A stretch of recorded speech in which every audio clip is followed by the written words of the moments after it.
Hey guys, today we're actually going to take a look at something a bit different. After looking at a lot of the comments that I received on my feedback video, my channel update video, I saw quite a few people actually recommend that I start doing more Bucchigiri videos, and this is definitely, I feel like, a step in the right direction for that, because in this video, we're going to go over sort of the new banner that's dropping, take a look at the new units. This is, I think, the first time I've ever done a breakdown on this game before, and yeah, I guess we'll just go ahead and start right now. The first new unit we're getting is Android 13, Fusion Android 13. This is the first Android 13 we're actually getting in the game. That's cool. Here's his animations. I mean, this game does have pretty much the best animations of every single Dragon Ball game. It's pretty well known for its animations and card art. So here we go. I'll go over the translations later because I have a database where everything is translated. I'll put a link to that in the description below, and I'll show you guys how to get there. Finally, we're getting Fusion Reborn Gogeta. We already have all the Gogetas from the Broly movie. We have Base, Super Saiyan, and Blue, but we have not gotten this iteration of him yet, so this is the first time we are getting Gogeta. Pretty cool. Pretty hyped for him. This is his card art. He's an AR6. He's purple. He's ready to go. Next, we have Super Saiyan 3 Goku, obviously with the little halo there. This is his card art, so they're kind of mixing in a bunch of movie units here. We have two units from Fusion Reborn, the Goku and the Gogeta, and then we have the Android 13 from his own movie. So just taking a look at the banner here, this is a step-up banner, and this is actually quite a big deal because historically these types of banners have always been paid only. So this currency right here, Super Coins, Super Orbs, Super Balls, whatever you want to call them, that there's no real name for them because obviously this game just doesn't have an English version, so you can pretty much call them whatever you want. This is the currency you acquire in the game without paying. So you can, it's like stones basically. You just acquire these, you know, through means of grinding or, you know, like rewards from stuff. These coins, on the other hand, you have to purchase these from the website that the game is on. These BC coins and P coins. So historically, you haven't been able to use this currency on these types of banners, but this is the first time we're seeing that, which is really cool because these banners are ridiculously good value. First step, typically by the way, it takes 300 of these to do a single, and then 3,000 to do a multi-summon. So right off the bat, this is just a single summon, step 1. You spend 100 instead of 300. That's pretty good. You get 1/3. You'd spend 1/3 of what you normally would to do one single. That's pretty good. Step 2, you get 3 units, spend 500. That's a discount of 400. That's really good. You get an SR or higher guaranteed as well. A lot of the SRs in this game are basically the equivalent of URs. So, I mean, I don't know what else to say about that. It's really good. Next step, step 3, you get 7 cards for 1,500. So that is a discount of 600 of this currency now on step 3. So you get 7. You get 7 again, SR or higher guaranteed. Step 4, move on. Now we're starting to pay full price, but the catch is you get a UR guaranteed. And typically, just keep in mind, the UR rates in this game are not great. We're talking like 4%. So having a UR guaranteed step is really nice. And then once we get to step 5, we take it up a notch further. We're still paying 3,000 for the full multi, which is normal price, but we're getting a multi where we have one of the new cards guaranteed. And there's no limit on how many times you can do, you know, the rotations on this banner. So in total, we're looking at what, 8,100 total currency you have to spend on this banner for 3 multis, or not 3 multis, 3 multis and 1 single. With 1 UR guaranteed and then 1 new card guaranteed. That's ridiculous, because if we compare that to Dokkan, for example, Dokkan does like the 3+1 thing where you do 3 multis and then you get a 3rd one guaranteed, or a 4th one guaranteed, sorry. Well, on this step up, you spend less than you would normally for 3 multis and an extra single for free. You're guaranteed a UR card and you're guaranteed a new card every time you go through this. That's like the equivalent of you spending like 135 stones on Dokkan and getting a new unit guaranteed every time. That's actually ridiculous. So the value is ridiculous. And so what my recommendation basically is here is, if you've been saving up your currency for a while and you just weren't sure when to spend your currency, maybe you were saving for like the New Year's or something, there could be something hype coming for New Year's for all I know, but honestly, I would just spend your stuff here. Maybe do one rotation, see where you're at. But all three of these units, as we're about to see, are incredibly good. And if you're someone who's looking to maybe start the game, get into it, maybe you weren't sure if you would like it or not, maybe you want to give it a try now. I mean, again, you're not going to have enough currency from re-rolling these days to be able to do a full rotation of those banners because it's a lot. But maybe you want to re-roll, maybe do maybe the first 2 steps if you can. Maybe try and re-roll for one of these new cards because they're all very good, and you can build a team around each one of these. And we'll just get into that right now. So here is the database of translations that I have, and in order to get here, you go to my Twitter page, which is always in the description. I have on the pinned comment, so this is always going to be at the top of my Twitter page. We have the Dragon Ball Heroes guide here in case you want to look at that, and then we also have the Bucchigiri match translation database right here. So right here we are on the bottom of the UR tab. We have like all these tabs down here. First, let's start talking about Fusion Android 13. So he's a blue unit. Let's actually go look at his card art real fast. Let's have that pulled up here. Oops, this is not where I want to be. Let's go back. Okay, so scrolling down to Android 13. This is what he looks like, AR2 blue unit. So yeah, AR2, blue. His tags are Android and Red Ribbon Army, or attributes, sorry. He's a supporter and attacker. These are his max BP and HP stats at level 10, so which is pretty easy to achieve. By the way, so these are the stats for all the new units. This is all pre-limit break. So if you limit break your guy up to the max, they can go up to level 15 and get pretty much like an extra like 50% higher stats basically, which is ridiculous. But his main ability, so for this guy, it is a passive support effect ability, so that happens when this guy's in the support area. Reduces all damage taken from Saiyan and Super Saiyan attribute cards by 20,000 if Android 13, Android 14, and Android 15 are all present in your support area. And I noticed a typo, so we're gonna go ahead and do some live editing here. Last time I checked, your is spelled with 1 R, so there we go. So I mean, something interesting to note here is that there currently is no Android 14 or Android 15. Or even Android 13 currently in the game. So I'm assuming they're going to have to add those 3 to the game somehow, whether it's through, they add them to this new banner coming up, or they just put them in some sort of farmable event. Maybe they're purchasable with a World Tournament currency, whatever it may be. But there currently is no normal Android 13 or any of these guys in the game yet. And since this guy is requiring them to be like in your support area, they're going to have to implement them somehow, so I guess we'll have to see how good those guys end up being, because right now, currently, the Android team is not great. But this effect by itself is ridiculous, because essentially you're reducing damage by 20,000. You're not taking damage, right? If these guys are in your support area, you're just not going to take damage, which is pretty ridiculous. So here we go with the sub skill as active when AR is checked. Gain AR plus 8. So again, he is a natural AR2, so he goes up to 10. If Android 13, 14, and 15 are all present in your support area, again, I spelled your like an idiot, so there we go.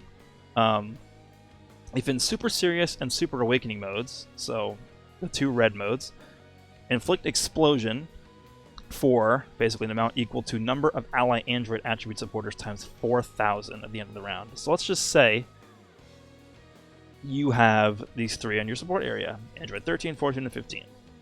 You're going to be doing, if you're in Super Serious and Super Awakening modes, 12,000 damage at the end of the round, basically for free, which is pretty good. Now, is this guy good enough to where, Android is going to become a meta team? Because right now it barely sees any play. I haven't really ran into an Android team pretty much ever. It's tough to say. I mean, we're going to have to see how good, any of these new 13, 14, and 15 cards are going to be, because they don't show up on Twitter because they only show up the UR cards, but I reckon it could actually be pretty good. They just buffed one of the better Android cards in the game, which we'll take a look at later, because we'll go through the team options for this team in a bit, but could be a good option. That Android 13 seems pretty good. Next we have Gogeta, pretty much what everyone is probably here for. This guy right here, AR6 purple unit, which is interesting. His attributes are Super Saiyan, Fusion, and Halo. Keep a note of Halo, because that's probably his most important tag along with Fusion. Super Saiyan is okay, but I mean, there aren't really that many Super Saiyan-specific, synergistic cards. He is a supporter and a bomber. Here are his stats, and his main ability is passive support effect. So again, same as this guy, activates in the support area.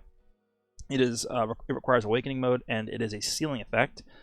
Both you and your opponent are unable to raise your AR through key consumption or return cards that you both played this round to their respective decks via skills that activate at the end of the round. So when we think of that, returning ability, we, at least for me, AR7 Red Gogeta comes to mind. Sort of where he has his ability, he attacks or whatever, and then at the end of the round, he just gets returned to your deck automatically. Well, with this guy, that's not going to happen anymore. He's going to seal that ability from activating, which is pretty powerful. And the fact that it affects you as well is not really too big of a deal because you can just play around that, right? You built your deck to not have that be an issue. So next we have the sub-skill, activates at the end of the round, so it also requires Serious Mode. Shoot an energy wave for 11,000 if there are 2 or more ally purple or yellow type Goku, Vegeta, or Gogeta supporters. So obviously covers a lot of ground there. So I mean, them having to be purple or yellow is not really too big of an issue because there's so many Goku Vegetas in the game, again, that it doesn't really matter. Additionally, if in Super Serious Mode, so basically one of the hardest ones to achieve, shoot an energy wave for 16,000 instead. So instead of 11,000, it's going to be 16. And then additionally, again, if there's an enemy Janemba supporter, shoot an energy wave for 22,000 instead. That's a ton. And the interesting thing about this effect, actually, is that there currently is no Janemba card that exists in the game. So what I'm thinking is that at the end of every month, they have a Super World Tournament mode, which is like a super hard difficulty event where you fight against the computer. And it's like you get a reward card at the end if you place in the top 500, and every time it's a different enemy. I'm thinking this time it's going to be Janemba, and you're going to want this Gogeta to, I guess, basically do like insane amounts of damage to Janemba, right? You're going to have a huge advantage with this Gogeta on your team, so that's what I'm thinking. And maybe the reward card will be a Janemba. That would be cool, because that would be the first time we actually get a Janemba in the game. Or maybe they'll just release a farmable one that's free. Who knows? But anyway, next is the last one we'll be looking at, which, by the way, I think is the best one. We'll go through him in a second, but his abilities are just absolutely ridiculous. We have Goku. You are 7. He's yellow. His attributes are Super Saiyan, Saiyan, Super Saiyan 3, and Halo again. So these guys can work on the same team. That's really ridiculous. Supporter, attacker, your stats. Basically, this guy's stats but flipped. His main ability is, again, a passive support effect ability. He requires Awakening Mode, and if your opponent played a red, blue, or green type card with a BP of 15,000 or higher, so that's basically the requirement for this to activate, and that, once you start getting into like the top ranks of PvP or whatever, getting hit with an attack with a BP of 15,000 or higher is really not that rare of an occurrence once you start fighting people who have like level 15 cards that have been limit broken to their max. And then obviously red, blue, or green type cards, that's 3 out of the 5 typings in the entire game, so that's like, by default, if we assume that every single typing is, represents an equal amount of the population of the cards in the game, that's 60% of the game. So basically, if you're getting attacked with a BP of 15,000 or higher by 60% of the game, this effect activates, which is not that uncommon, to be honest. So listen to this. He shoots an energy wave for the amount of Super Saiyan 3 attribute supporters that you have times 10,000, and that's not all, and inflicts explosion for the amount of ally Halo attribute supporters times 10,000 at the end of the round. That's not 1,000, that's 10,000. So let's just say, for example, you play this guy along with Gogeta, and Gogeta is a supporter for you. This guy is going to activate his ability and shoot your opponent with a 10,000 damage explosion at the end of the round if this effect activates, for one card being in your support area. That is ridiculous, especially when you start getting more and more Halo units in your support area. What if you have 4? You're going to shoot the enemy for 40,000? That's game ending. His sub-skill activates when Burst is activated, okay. So basically when, you and your opponent are, have the same AR number, you clash and then you win the AR decision. So let's say this guy's AR7, you're fighting another AR7 guy, and you clash, and this guy's going to win that, even though it's a tie, technically.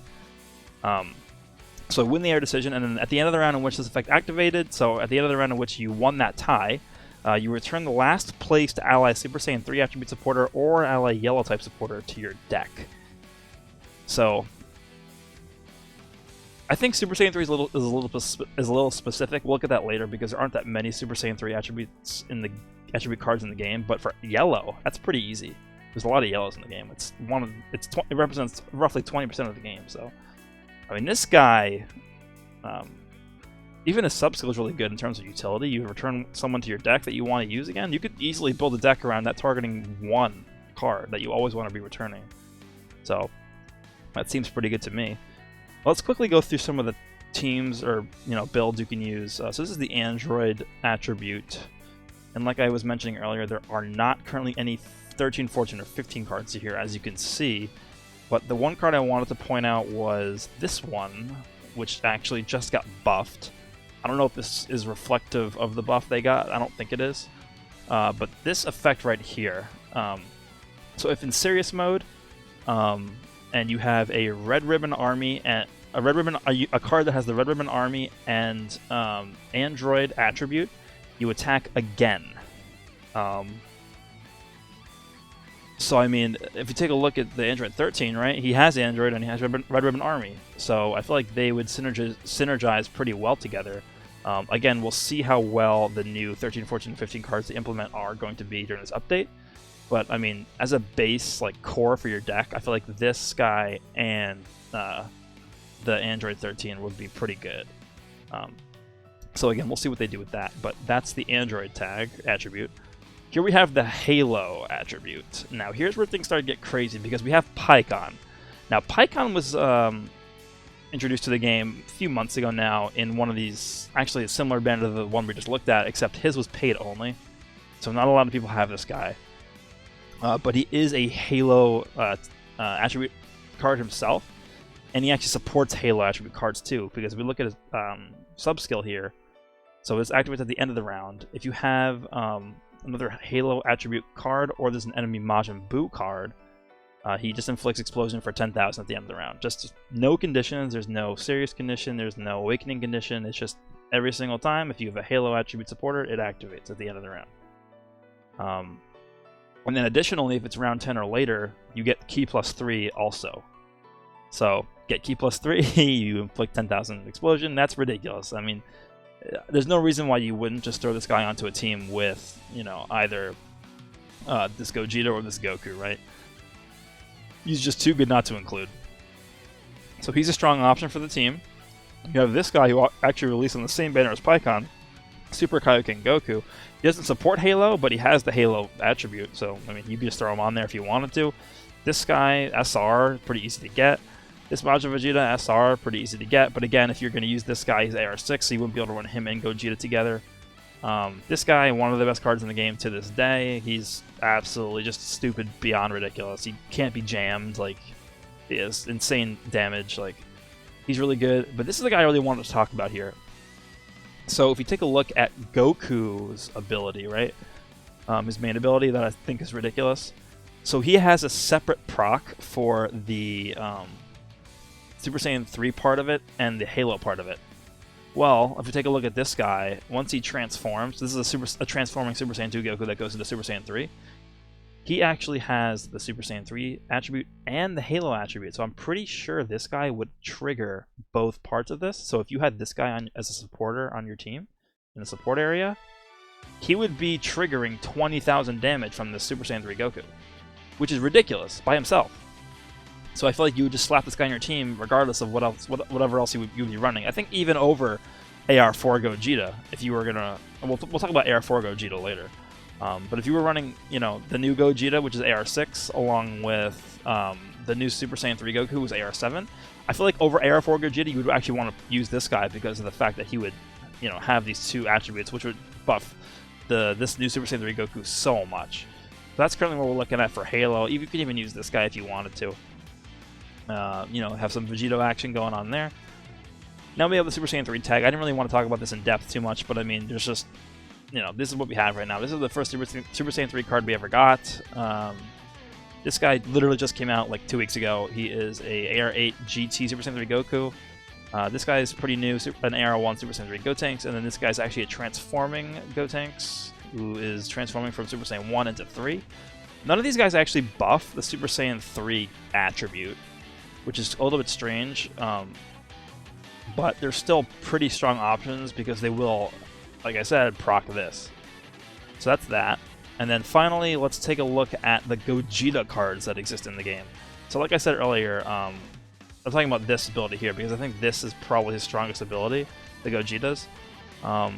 You need to have a purple or yellow type Goku, Vegeta, or Gogeta. So if we look at the Gogetas currently, this is the Era 4 Gogeta I was talking about earlier. Now what this guy does is his passive effect is when he's in serious mode, he lets except for himself, he lets ally Goku, Vegeta, and Gogeta cards ignore their Serious, Super Serious, Awakening, and Super Awakening requirements when they activate their abilities. So, I mean, you have this guy as a supporter. By the way, he's purple, so he works really well with the fact that this requires a purple Gogeta unit. So he allows this guy to basically activate his stuff without being in Serious or Awakening mode. So, I mean, that's just ridiculous. Plus, we also have this fusing Gogeta, who actually requires a Goku and Vegeta card to fuse. So I feel like you could finally make use of this guy. This guy was released quite some time ago. But we have, I mean, this is the Goku, and where's the Vegeta at? This is the Vegeta's green. So, I mean, AR3 and then AR8 are the two fusion materials you need to fuse into this Gogeta. So I feel like you definitely want to fuse using the Goku to get the yellow, because the yellow is the one that would actually end up proccing this ability. So. And then obviously beyond that, there's like a billion Goku and a billion Vegeta cards that you could use to activate this ability as well. So I mean, just overall, we look at these units and you can build so many teams around them, even if you're a new player, that I just feel it's super worth it to just summon on this banner if you have the availability or the available currency to do so. But anyway, hope you guys enjoyed this sort of different one. It actually went on for a little bit longer than I'd hoped for, but that's fine. Let me know if you guys like this sort of video, if I should do more of these in the future for those who are interested in Bucchigiri content, and I'll see you all in the next one.